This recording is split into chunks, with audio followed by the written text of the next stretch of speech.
Hi viewers, welcome to vlogs of Mano. இன்னைக்கு இந்த வீடியோவில் ஒரு ஃபுல் டேக்கான ரொட்டீன் vlog வீடியோ தான் பார்க்க போகிறோம். அந்த ரொட்டீன் vlog வீடியோலேயே பார்த்தீங்கன்னா அன்னைக்கு வந்து ஒரு முக்கியமான ஒரு வேலை இருந்துச்சு. அது என்னன்னு பார்த்தீங்கன்னா இந்த குழம்பு பொடி அரைக்கிற வேலை தான். நிறைய பேர்த்துக்கு வந்து இந்த குழம்பு பொடி அரைக்கிறதுனாலே ஒரு பெரிய டாஸ்க்காக தான் இருக்கும். எனக்கும் அப்படி தான். எனக்கு வந்து பார்த்தீங்கன்னா இது இப்போ குழம்பு பொடி வந்து இப்போ தீர்ந்து போகிற கண்டிஷனில் தான் இருக்குது. சரி, அதனால நம்ம இன்னைக்கு அதுக்கான ப்ரிப்பரேஷன் ஒர்க்லாம் பண்ணிட்டோம்னா சரி நம்ம அதையும் வீடியோவாக எடுத்து போட்டுடலாம் அப்படிங்கிறதுனால சரி இன்னைக்கு வீடியோ எடுக்க ஸ்டார்ட் பண்ணியிருந்தேன். சரி, அதுக்கு முன்னாடி நம்மளுக்கு இருக்கிற அந்த யூஷுவல் ஒர்க்லாம் கம்ப்ளீட் பண்ணிவிட்டு அதுக்கப்புறம் நம்ம குழம்பு பொடிக்கு வந்து உள்ள ப்ரிப்பரேஷன்லாம் ஸ்டார்ட் பண்ணிடலான்ட்டு அதை பண்ணிக்கிட்டு இருந்தேன். இந்த வீடியோ வந்து நான் தமிழ் நியூ இயர்க்கு அடுத்த நாள் தான் நான் எடுத்தேன். தமிழ் நியூ இயர் அன்னைக்கு அது வந்து சண்டே வந்துச்சு இல்லைங்களா? ஸோ தமிழ் நியூ இயர் அன்னைக்கு ஊர்லேருந்து அண்ணா ஃபேமிலிலாம் வந்திருந்தாங்க. குட்டீஸுங்களாம் வந்து பீச் பார்க்கணும் அப்படின்ட்டு சொல்லியிருந்தாங்க. என் பசங்களும் பீச்சுக்கு போய் ரொம்ப நாள் ஆச்சு.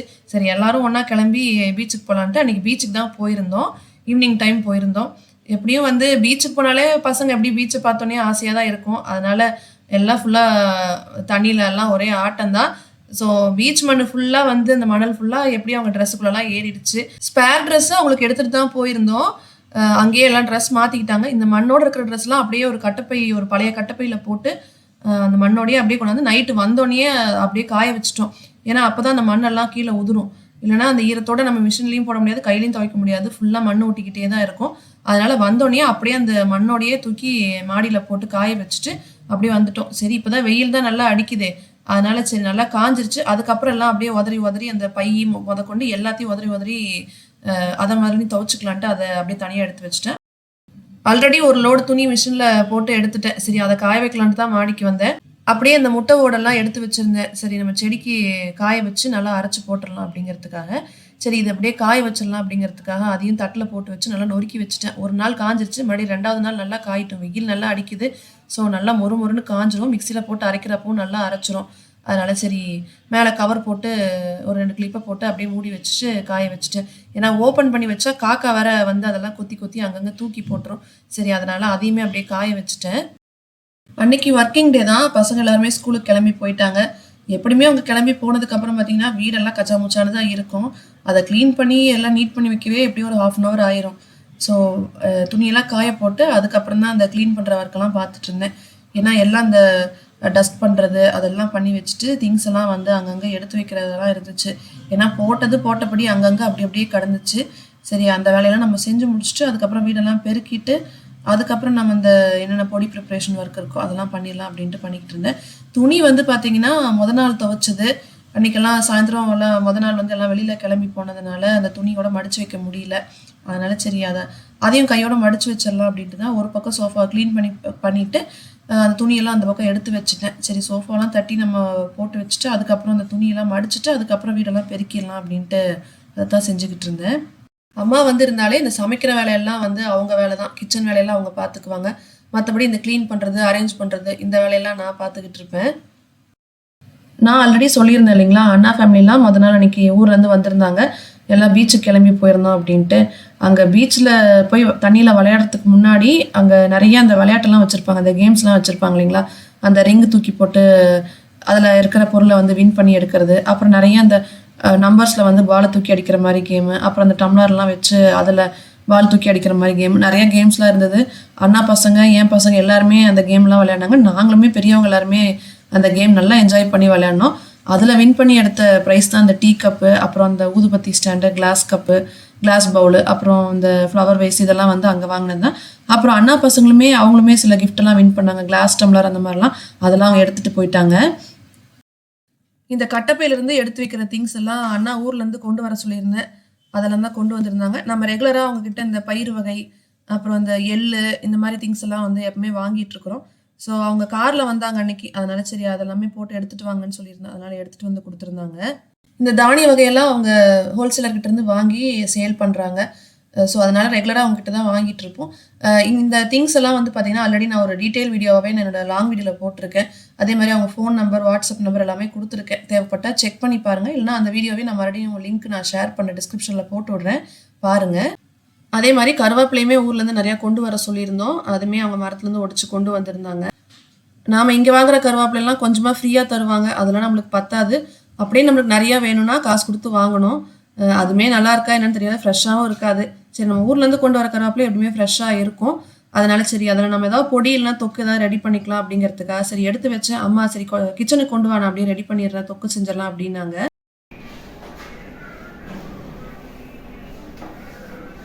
எப்படியுமே டேபிளுமே எல்லாம் ஒரே மண்ணும் அழுக்குமா தான் இருந்துச்சு. சரி நம்ம வீடெல்லாம் பெருக்கிறதுக்கு முன்னாடி இந்த டேபிளுமே அப்படியே க்ளீன் பண்ணி விட்டோம்னா கொஞ்சம் நல்லா இருக்குங்கிறதுக்காக அதையுமே அப்படியே ஸ்ப்ரே பண்ணி விட்டு டேபிளுமே அப்படியே க்ளீன் பண்ணி விட்டேன்.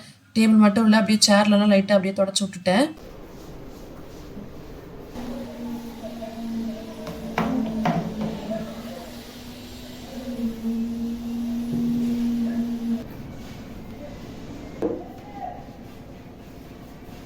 வீடு பெருக்கலாமா இல்லை துணி மடிக்கலாமா அப்படின்ட்டு யோசனை பண்ணிக்கிட்டே தான் வந்து உட்காந்தேன். சரி துணிவே மடித்து வச்சிடலாம். அந்த சோஃபா மேலே வேறு அந்த துணி கிடக்கிறத பார்க்க நம்மளுக்கே கடுப்பாக தான் இருந்துச்சு. இதை பார்க்க கஷ்டமாகவும் இருந்தது. ஐயோ இது எப்படா மடித்து வைக்கிறது அப்படின்ட்டு. அம்மா சொன்னாங்க சரி நான் வேணால் மடித்து வைக்கிறேன், நீ போய் வேறு வேலையை பாருன்னாங்க. இல்லை நானே மடித்து வச்சிடறேன், எனக்கு இது மடித்து வைக்கிற வரைக்கும் நம்மளுக்கு மைண்டு வந்து சரியாக இருக்காது. எல்லாமே அது அந்த பிளேஸில் ப்ராப்பராக இருக்கணும் அப்படிங்கிறதா நான் நினச்சிட்டே இருப்பேன். சொல்லப்போனால் இது ஒரு வியாதி மாதிரினே கூட சொல்லலாம். அதாவது அந்த பிளேஸில் இல்லைனாலே நம்மளுக்கு அது ஒரு மாதிரி டென்ஷன் ஆயிடுது. வீடு பெருக்கி மாப் போட்டு தரத்துக்கு மெய்டு ஒருத்தவங்க வருவாங்க. அவங்க 2 நாளாக லீவ் சொல்லியிருந்தாங்க. ஸோ அதனால் நம்மளுக்கு வீடு பெருக்கிற வேலையும் நம்மளுக்கு அன்றைக்கி இருந்துச்சு. சரி அதனால் சரி துணியை மடித்து வச்சுட்டு நம்ம வீடை பெருக்கிடலான்ட்டு தான் துணியை மடிக்க ஆரம்பிச்சிட்டேன். எல்லா துணிகளும் ஒரே டைமு அங்கேயே வச்சு எல்லாம் ஒன்றா மடித்து வச்சுக்குவேன். அப்புறம் கொண்டு போய் கபோர்டில் கொண்டு போய் அவங்க ட்ரெஸ் எல்லாம் கொண்டு போய் வைக்கிறதுக்கு முன்னாடி இங்கேயே எல்லாத்தையும் பிரித்து வச்சுக்கிறது. பெரியவனோட டிஷர்ட்டு ஷார்ட்ஸு, சின்னவனோட டிஷர்ட்டு ஷார்ட்ஸு, அதே மாதிரி அவங்க போடுற இன்னர்ஸு, நம்ம போடுற இன்னர்ஸு டாப்ஸு, இதெல்லாம் தனித்தனியாக இங்கேயே பிரித்து வச்சுக்கிட்டு அதுக்கப்புறம் கொண்டு போய் கபோர்டில் அப்படியே செட்டாக கொண்டு போய் வைக்கும்போது கொஞ்சம் ஈஸியாக இருக்கிற மாதிரி எனக்கு தோணுது. மொத்தமாக கொண்டு போய் அப்படியே கொண்டு போய் கபோர்டில் வைக்கிறதுக்கு இந்த மாதிரி இங்கேயே பிரித்து கொண்டு போய் கபோர்டில் வைக்கும்போது கொஞ்சம் ஈஸியாக இருக்கிற மாதிரி எனக்கு தோணுது. எல்லாம் அரேஞ்சிங் ஒர்க்கு, இந்த மேலாக்க க்ளீன் பண்ணுற ஒர்க்கு அதெல்லாமே முடிச்சுட்டேன். அதுக்கப்புறம் தான் வந்து இந்த வீடு பெருக்கிற வேலையவே பார்த்தேன். அப்போ தான் வந்து நம்மளுக்கு கம்ப்ளீட்டாக இருக்கும். ஸோ ஃபைனலாக க்ளீன் பண்ணி வீடை பெருக்கிட்டோம்னா தான் வீடு பார்க்கவே கொஞ்சம் பக்காவாக இருக்கும். ஸோ ஃபைனல் ஒர்க்கு இந்த வீடு பெருக்கிற வேலை அதை முடிச்சுட்டு அதுக்கப்புறம் தான் லஞ்ச் எல்லாம் முடிச்சுட்டு அதுக்கப்புறம் வந்து நம்ம அந்த குழம்பு பொடி ரெடி பண்ணுற வேலையை ஸ்டார்ட் பண்ணலாம் அப்படின்ட்டு பிளான் பண்ணி வச்சுருந்தேன். ஸோ எல்லா வேலையும் முடிஞ்சுது. அதுக்கப்புறம் லஞ்செல்லாம் சாப்பிட்டு முடிச்சுட்டு இந்த பொடிக்கு அரைக்கிறதுக்கு தான் வந்து நான் ரெடி பண்ணிக்கிட்டு இருந்தேன். தனியாக வந்து பார்த்திங்கன்னா நம்ம 1/2 கிலோ தான் சேர்க்க போகிறோம். நான் மெஷர்மெண்ட் எல்லாமே நான் டிஸ்கிரிப்ஷனில் கீழே போட்டு விட்றேன். இப்போது இது வந்து பார்த்திங்கன்னா நான் கடையில் வாங்கினது 1 கிலோ தனியாக வாங்கியிருந்தேன். பட் நான் போட போகிறது வந்து 1/2 கிலோ தனியாக தான் போட போகிறேன். நான் ரெடி பண்ணுற இந்த குழம்பு பொடி எல்லா டைப் ஆஃப் குழம்புகளுக்குமே யூஸ் பண்ணலாம். சாம்பார், புளிக்குழம்பு, மீன் குழம்பு, சிக்கன் குழம்பு கூட யூஸ் பண்ணால் நல்லாயிருக்கும்.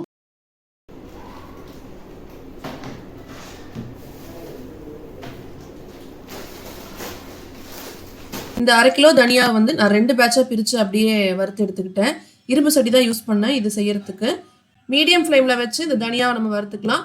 ரொம்ப நேரம் போட்டு வறுக்கணும்னு அவசியம் கிடையாது. லைட்டாக அந்த தனியாக சூடாகிற அளவுக்கு வறுத்தாலே போதும். ஸோ நான் 2 பேட்சாக போட்டு அந்த தனியாவுமே வறுத்து அந்த பெரிய பாத்திரத்தில் மாற்றி வச்சுக்கிட்டேன். ஒரு பொருளுமே நம்ம வறுத்து உள்ளே கொட்டும் போது கரண்டி வச்சு ஒரு கிளறிக்கலாம். ஏன்னா அந்த சூடாக இருக்கும்போது அந்த ஆவி வந்து மேலே பறக்கும். ஸோ நம்ம இதை கிளறி விடும்போது அந்த ஹீட் எல்லாமே கொஞ்சம் வெளியில் ரிலீஸ் ஆகி போகும். இல்லைனா சில நேரம் அந்த தண்ணி வந்து அப்படியே விட்டு போன மாதிரி உள்ளே இறங்க ஆரம்பிச்சிடும். ஸோ பெட்ரு வந்து பார்த்திங்கன்னா நம்ம இந்த மாதிரி அப்பப்போ கிளறி விட்டுக்கிட்டே இருந்தோம்னா கொஞ்சம் இந்த ஹீட்டெல்லாம் வெளியில் போகும். இப்போ என்னென்ன பொருள் எல்லாம் போட்டேன் அப்படிங்கிறத நான் வரிசையாக சொல்லிடுறேன். சீரகம், கடுகு, மிளகு, வெந்தயம் இது எல்லாமே நம்ம 100 கிராம் அளவுக்கு எடுத்து தனித்தனியாக நம்ம வறுத்து எடுத்துக்கணும். ஃப்ளேம் வந்து பார்த்திங்கன்னா லோலேருந்து மீடியம்குள்ளே தான் இருக்கணும். மிதமான சூட்டில் வந்து வச்சு நம்ம வறுத்து எடுத்துக்கணும். இப்போ அடுத்தது வந்து நான் ஒரு 150 கிராம் 150 கிராம் அளவுக்கு நான் உளுந்து சேர்த்திக்கிறேன். உளுந்து சேர்த்தி லைட்டாக கலர் மாறினா போதும். அதுக்கப்புறம் நம்ம கடலைப்பருப்பு அதுவுமே 150 கிராம் தான் எடுத்திருக்கேன். ஸோ அதையும் நான் வறுத்து எடுத்துக்கிட்டேன். அதுக்கடுத்தது வறுத்தது வந்து இந்த பச்சை பயிறு அதுவுமே வந்து 150 கிராம்ஸ் எடுத்து லைட்டாக கலர் சேஞ்ச் ஆகிற அளவுக்கு நான் வறுத்து எடுத்துக்கிட்டேன். அடுத்தது வந்து பச்சரிசி அதுவுமே வந்து 150 கிராம்ஸு அதையுமே நம்ம லேசாக வறுத்து எல்லாத்தையும் ஒன்றா போட்டு கொட்டி வச்சுக்கலாம். நெக்ஸ்ட்டு ஆட் பண்ணது இந்த வரமிளகா. இது வந்து 1 கிலோ அளவுக்கு நான் சேர்த்திருக்கேன். கொஞ்சம் கொஞ்சமாக போட்டு வறுத்து அப்படியே எடுத்து அந்த பெரிய பாத்திரத்தில் கொட்டிக்கிட்டேன். இதுதான் வந்து எனக்கு ரொம்ப நேரம் டைம் எடுத்துருச்சு. மிச்ச ஐட்டம்ஸ் கூட பார்த்திங்கன்னா சீக்கிரம் வறுத்த மாதிரி இருந்துச்சு. ஆனால் அந்த வரமிளகா வறுத்து எடுக்கிறதுக்குள்ள தான் ரொம்ப ஒரு 15-20 நிமிஷத்துக்கு பக்கமாக டைம் இழுத்துருச்சு. இந்த வரமிளகா வறுக்கும் போது நம்மளுக்கு அந்த மூக்கில் நெடி ஏறும். அந்த மாதிரி நேரத்தில் லைட்டாக கொஞ்சம் கல்லுப்பு சேர்த்தி வறுத்தோம்னா அந்த நெடி கொஞ்சம் ஏறாமல் இருக்கும். பட் இந்த டைம் நான் கல்லுப்பு எதுவும் சேர்க்கலை. இப்போ அடுத்தது நான் வறுக்கிறது வந்து பார்த்திங்கன்னா லைட்டாக கொஞ்சம் எண்ணெய் விட்டு பெருங்காயம், அந்த கட்டி பெருங்காயம் வந்து ஒரு ஃபுல் பாராக இருக்கும். நான் அதில் பாதி மட்டும் நான் சேர்த்திக்கிட்டேன். இந்த கட்டி பெருங்காயமே பார்த்திங்கன்னா நம்ம எண்ணெயில் சேர்த்தி வறுக்கும்போது அது அப்படியே வந்து மொறுமொறுன்னு ஆயிரும். அந்த எண்ணெயில் வந்து நல்லா வறுபட்டுரும். நெக்ஸ்ட்டு வந்து ஒரு கப் ஃபுல்லாக நான் இந்த கருவேப்பிலை இலையை வந்து நான் சேர்த்திக்கிறேன். கருவேப்பிலை இலை வந்து நம்ம ஸ்டவ் ஆஃப் பண்ணதுக்கப்புறமே வந்து சேர்த்திக்கலாம். அந்த கடாயில் இருக்கிற சூட்லேயே வந்து அது அப்படியே நல்லா மொறுமொறுன்னு வறுபட்டுரும். ஈரமில்லாத கருவேப்பிலையை சேர்த்திக்கோங்க. ஸோ எல்லா பொருளுமே நல்லா சக்ஸஸ்ஃபுல்லாக நம்ம வறுத்து எடுத்தாச்சு. இந்த கொம்பு மஞ்சள் ஒரு 100 கிராம் அளவுக்கு வாங்கி வச்சுருக்கேன். இதை வந்து நம்ம எதுவும் வறுக்க போகிறது எதுவும் பண்ண போகிறது கிடையாது. ஜஸ்ட் நம்ம மிஷினில் கொடுத்து அரைக்கிறப்ப மட்டும்தான் அதை ஆட் பண்ணி எடுத்துகிட்டு போவோம். இப்போ இந்த பொருள் எல்லாமே வறுத்ததெல்லாம் நான் பெட்ரூமில் தான் கொண்டாந்து ஒரு துணியை விரித்து போட்டு ஆற வைக்கிறதுக்காக கொட்டி வச்சேன். ஏன்னா என் பசங்க ஹாலெல்லாம் நான் போட்டு இதை கொட்டி வச்சு ஆற வைக்கலான்ட்டு வச்சோன்னா ஏதோ ஒரு வகையில் என் சின்ன பையன் மெயினாக வந்து டிஸ்டர்ப் பண்ணி எதாவது களைச்சி விட்டு போயிடுவான். அவனுக்கு பயந்துக்கிட்டே இந்த ரூமில் போட்டு அப்படியே எல்லாம் பரப்பி வச்சுட்டேன். இந்த ரூமில் தான் அதிகமாக யாரும் வரமாட்டாங்க. அதனால சரின்ட்டு இங்கே கொட்டி வச்சுட்டேன். ஜஸ்ட் 1 hour அப்படியே ஆறுச்சுன்னா போதும், எடுத்து நம்ம திருப்பி வச்சிடலாம். அரைக்கிறப்ப நம்ம எடுத்துகிட்டு போயிடலாம். இந்த வறுக்கிற வேலையெல்லாம் செஞ்சு முடிக்கிறதுக்குள்ளேயே நல்லா வேர்த்து கொட்டிடுச்சு. அதனால் சரின்ட்டு குளிச்சுட்டு வந்துட்டு மறுபடியும் நைட் டின்னருக்கு அப்படியே ரெடி பண்ண ஆரம்பித்தேன். டின்னருக்கு வந்து அன்றைக்கி இடியாப்பம் தான் நான் செஞ்சுக்கிட்டு இருந்தேன். அன்றைக்கி தேங்காய் பால்லாம் நான் எதுவும் ரெடி பண்ணல. இந்த பழம் நிறையா இருந்துச்சு. ஸோ அதனால் பழம், சர்க்கரை, தேங்காய், நெய், ஏலக்காய் தூள் இதெல்லாம் போட்டு சாப்பிட்டோம்னா எல்லாத்துக்குமே ரொம்ப பிடிக்கும். ஸோ அதனால் அன்றைக்கி இடியாப்பம் செஞ்சிடலான்ட்டு ரெடி பண்ணிக்கிட்டு இருந்தேன்.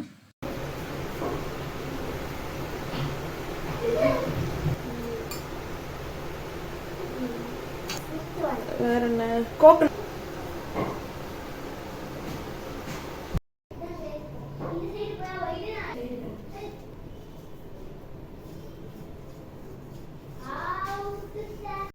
இந்த இடியாப்பம் ஆச்சு அன்றைக்கி தான் ஃபஸ்ட் டைம் யூஸ் பண்ணேன். அம்மா ஆல்ரெடி யூஸ் பண்ணிகிட்டு இருந்தாங்க. எனக்கு வேண்டான்னு சொல்லிட்டு கொடுத்தாங்க. சரி நம்ம இதை ட்ரை பண்ணி பார்ப்போம் அப்படின்னு தான் ட்ரை பண்ணேன்.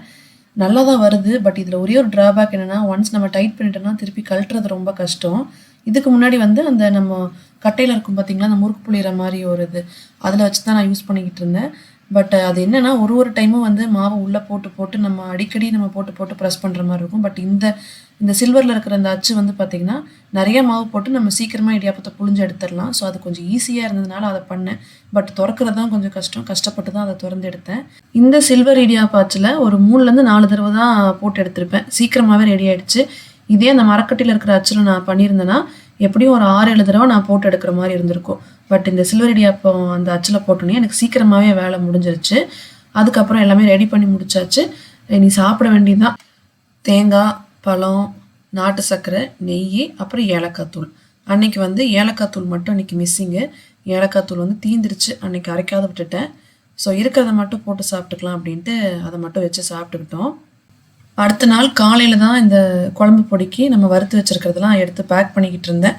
அந்த ஒரு தூக்குப்போசி வந்து பார்த்திங்கன்னா ஆல்ரெடி ராகி மாவு போட்டு வச்ச தூக்குப்போசி தான். அதை ராகி மாவு இருந்தது, அதெல்லாம் எடுத்து வேறு சம்பளத்தில் மாற்றி வச்சுட்டு, ஏன்னா உடனே அரைக்க போகணுங்கிறதுனால எல்லாம் கழுவில் சரி இருக்கிற அந்த தனியாலாம் அதற்குள்ளே கொட்டிட்டு அப்புறம் எடுத்து கிளம்ப வேண்டியதான்.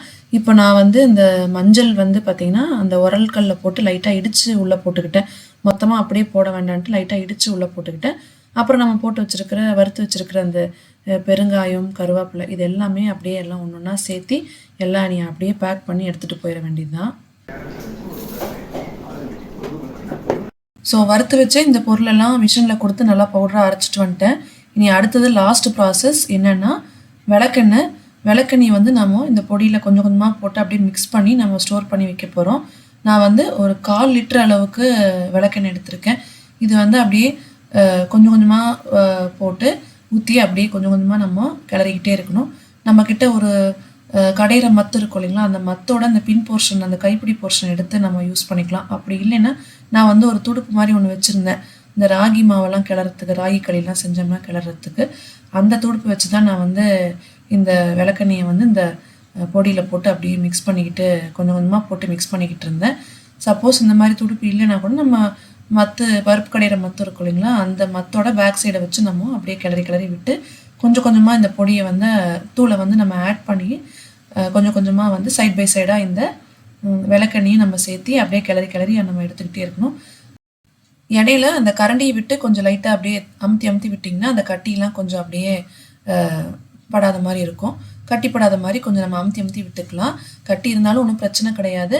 முடிஞ்ச வரைக்கும் அப்படியே அமுத்தி விட்டு நம்ம கொஞ்சம் கொஞ்சமாக இந்த விளக்கெண்ணையை ஊற்றி நல்லா கிளறி விட்டு எடுத்துக்கலாம். இந்த குழம்பு பொடி ரெசிபி வந்து பார்த்திங்கன்னா எங்கள் ஊரில் ஒரு அத்தை இருக்காங்க, அவங்க தான் எனக்கு இது சொல்லி கொடுத்தாங்க. அவங்க யூஸ் பண்ணிகிட்டு இருந்த அந்த குழம்பு பொடியை பார்த்துட்டு எனக்கு ரொம்ப பிடிச்சி போச்சு. அதனால சரின்ட்டு அவங்கக்கிட்டேயே வந்து அந்த மெஷர்மெண்ட்லாம் நான் கேட்டு இப்போ ஒரு 2 இயர்ஸாக நான் இதே மாதிரி தான் மெத்தடில் ஃபாலோ பண்ணி இந்த பொடியெலாம் அரைச்சிட்ருக்கேன். நல்லா வந்து ஒரு வாசனையோடு இருக்கும். இந்த விளக்கெண்ணெய் வந்து நம்ம எதுக்காக சேர்த்துறோன்னு பார்த்தீங்கன்னா பூச்சி பிடிக்காமல் இருக்கும். அது மட்டும் இல்லாமல் நம்ம வெளியிலேயே வந்து ஒரு 1 இயர் வரைக்கும் நம்ம ஸ்டோர் பண்ணி வச்சுக்கலாம். கெட்டே போகாது, நல்லாயிருக்கும். எனக்கு தேவையான இந்த குழம்பு பொடியை ஒரு ஏர்டைட் கண்டெய்னரில் போட்டு அப்படியே ஸ்டோர் பண்ணி வச்சுக்கிட்டேன்.